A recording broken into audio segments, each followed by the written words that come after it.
नमस्कार मित्रांनो, जर तुम्हालाही श्री स्वामी समर्थांच्या कृपेचा अनुभव घ्यायचा असेल तर आजच आमच्या श्री स्वामी समर्थ यूट्यूब चॅनलला सबस्क्राईब करा। दररोज नवीन स्वामी समर्थांचे भजन, मंत्र, आरती आणि प्रेरणादायी विचार।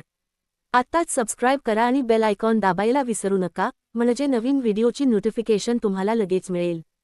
भिऊ नकोस, मी तुझ्या पाठीशी आहे। श्री स्वामी समर्थ। श्री स्वामी समर्थ। श्री स्वामी समर्थांचे उपदेश।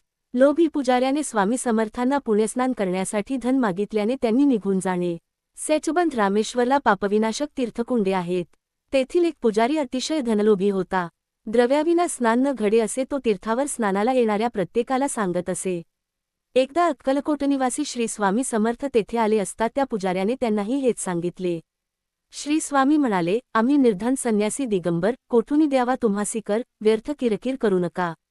त्यावर पुजारी म्हणाला, धनाविना कोरडे ब्रह्मज्ञान, विद्वत्ता सर्व निरर्थक। त्याच्या म्हणण्याचा अर्थ होता, ज्याच्याजवळ धन त्यालाच पुण्यस्नान घडेल।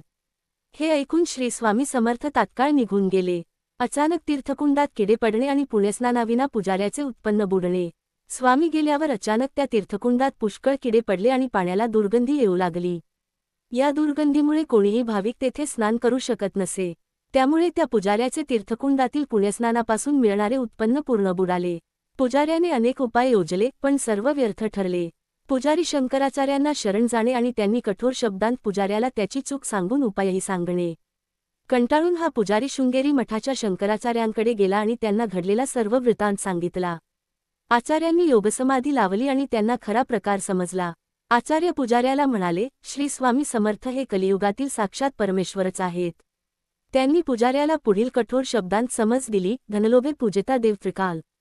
धनार्थ लोकांचा करिता छळ, ब्रह्मकुळी जन्मुनी कृत्ये अमंगल, आचरिता कैशी दुर्मती। आजपासून धनलोभ सोडून लोकांचा छळ करणे बंद करा आणि उपदेश केला, सर्व भक्तांचे आदरातिथ्य करावे। मृदुवचने संतोषवावे, सद्धर्मानेच धन अन यश मिळेल। पुजाऱ्याने स्वामी समर्थांना शरण जाणे आणि स्वामींनी त्याच्यावर कृपा करणे।